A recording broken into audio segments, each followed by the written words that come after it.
Christmas was my favorite time of year. I loved the twinkling lights, the smell of pine needles, and the feeling of togetherness. But this year, Christmas was different. There was something unsettling in the air, an undercurrent of dread that I couldn't shake off. It all started on Christmas Eve. I was home alone, wrapping presents and listening to carols, when I heard a noise from outside. I peered out the window and saw a tall, shadowy figure standing in my driveway. The figure was hunched over, and I couldn't make out any distinguishing features.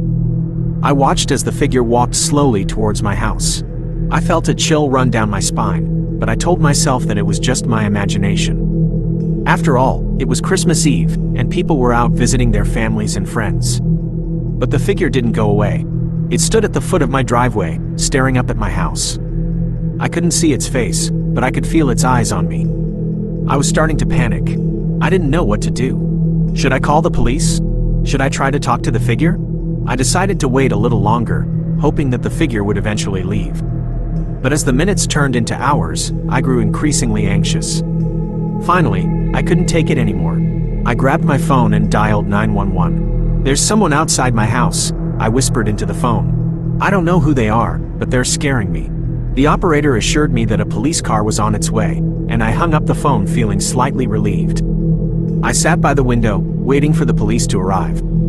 But as the minutes turned into hours, I started to feel uneasy again. The figure was still there, standing at the foot of my driveway. I started to think about all the horror stories I had heard about Christmas. Stories of Krampus, the anti-Santa Claus who punishes naughty children. Stories of the Grinch, who steals Christmas from Whoville. I couldn't shake the feeling that something terrible was going to happen. Suddenly, I heard a noise behind me. I turned around and saw the figure standing in my living room. I screamed and dropped my phone. The figure lunged at me, and I fell to the ground. I tried to fight back, but the figure was too strong. It pinned me down and raised its hand to strike me.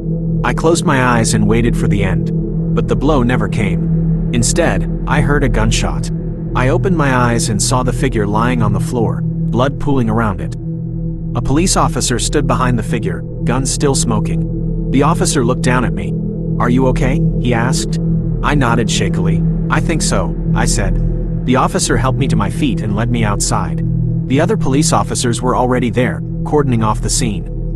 I watched as they loaded the figure into an ambulance. I was still in shock, but I was also relieved. I had survived the night.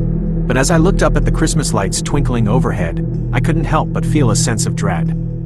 The holiday season would never be the same again.